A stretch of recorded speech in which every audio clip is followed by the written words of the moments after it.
Singapore is one of the fastest aging nations in the world. Last year, almost 1 in 5 of the population was 65 years and older. But in just 5 years' time, it will increase to around 1 in 4. Next year, Singapore will become what's called a super-aged society. That's when the share of the Singapore population aged 65 and older reaches 21%. And for aging seniors, there are several housing options. For a start, there is Kampong Admiralty, or Singapore's first retirement kampong. It features public housing for seniors with healthcare and wellness facilities in the same compound. Then there are community care apartments that feature senior-friendly public housing designs with on-site care and social services. Residents can subscribe to services that include the help of a community manager who arranges basic health checks and available 24 hours for emergencies. Privately operated options include the St. Bernadette Lifestyle Village, where 8 to 10 seniors have their own rooms in a private landed house and given round-the-clock care. There are also high-end versions. One such facility will be built within Reside Estate. It will include hundreds of assisted living apartment units and a nursing home with a 24-hour care services. Perks include private lifts, a wellness clubhouse, and a geriatric care centre. And here's the latest type of housing option for seniors, an intergenerational co-living concept with senior living accommodation is expected at the former Henderson Primary School site. It is looking to host residents in 2025. Now, part of the government's push towards ageing in place means homes designed to meet the various needs and preferences of seniors. In fact, studies are underway to explore different types of senior housing. Now, for more on how we can help seniors, I'm now joined by Dr. Phua Kai Hong, Adjunct Senior Research Fellow from the NUS Institute of Policy Studies. Dr. Phua, welcome to the program. So quite a variety of housing options for aging seniors there. Which ones should we be considering doing more of or introducing? Well, you see, the Singapore population is becoming more diverse and international. So they will be increasingly exposed to different kinds of housing options, which means that you can't please everybody, you know. But HDB is used to sort of preparing a standard type of a housing option. But you can see that the increasing diversity of the population would requires more flexibility in this, and giving a whole array of different options, you know. So which means that the population will have greater choices, but will also run the risk of, not pleasing everybody at the same time. Yeah. So far, we haven't seen many large-scale retirement villages that we see being built overseas. Why do you think so? Well, I think the problem has not come upon us. So we are quite used to the old style of operation, where a standard HDB cannot provide too many features. You know? But at the same time, the options are quite incredible. So we can either privatize more of this and give more options to people, or we will have to allow them to diversify their different options. You know? And so a more responsive and more flexible program has to be in place. You know? Okay, some great proposals there. And CNA spoke with some seniors on what other support they hope to have. And here's what they had to say. The younger generation have more time with the old folks. I think they spend less time with the old folks. Yeah.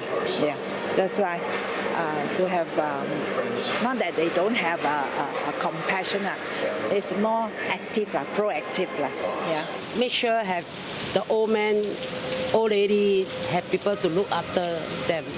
Some really don't have, because I work that side. A lot of old men, old lady die at home, and no children, no anything. My neighbor, you, me like that lah, not so close. So now the community not very strong together lah. Yeah. So you want it to be tighter, especially for seniors. Yeah. So it's more lively lah. Yeah. You got to learn, study lah, more lah, for better life lah, for in future. So we got to learn more, study more for a better life in future.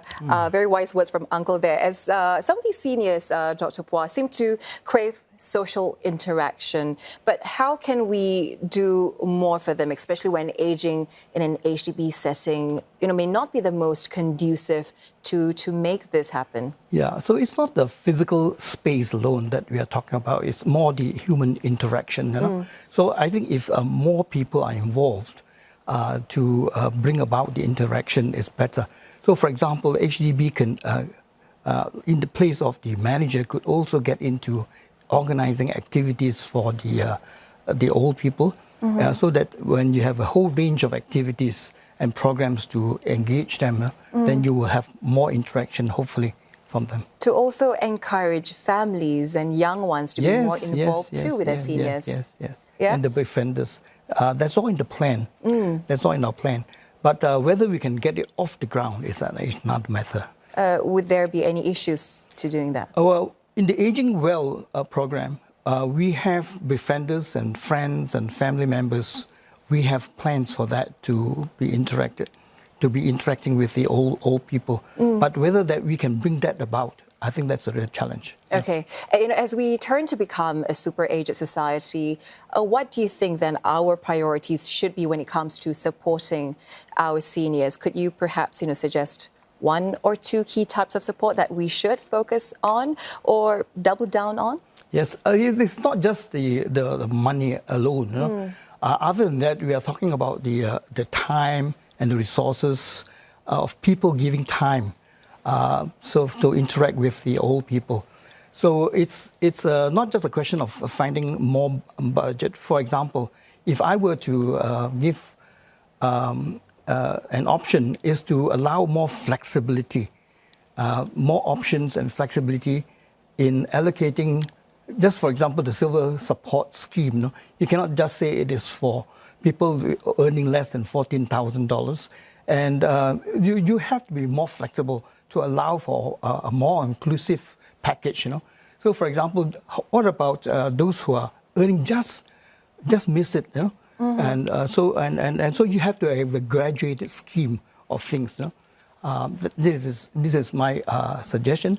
The other thing is probably going to be more flexibility in terms of responding to people's needs, and being able to diversify and be more creative in terms of catering for their needs as well. What do you think about support for caregivers as well? Well, you see, the support doesn't have to be in black and white in terms of the quantum, but in terms of giving the emotional and the kind of support, you have to have more flexibility. So it's not a one-size-fits-all for everybody. All right, definitely helping our seniors to live long and prosper. Dr. Phua, thank you so much for speaking with us. That was Dr. Phua Kai Hong, Adjunct Senior Research Fellow from the NUS Institute of Policy Studies.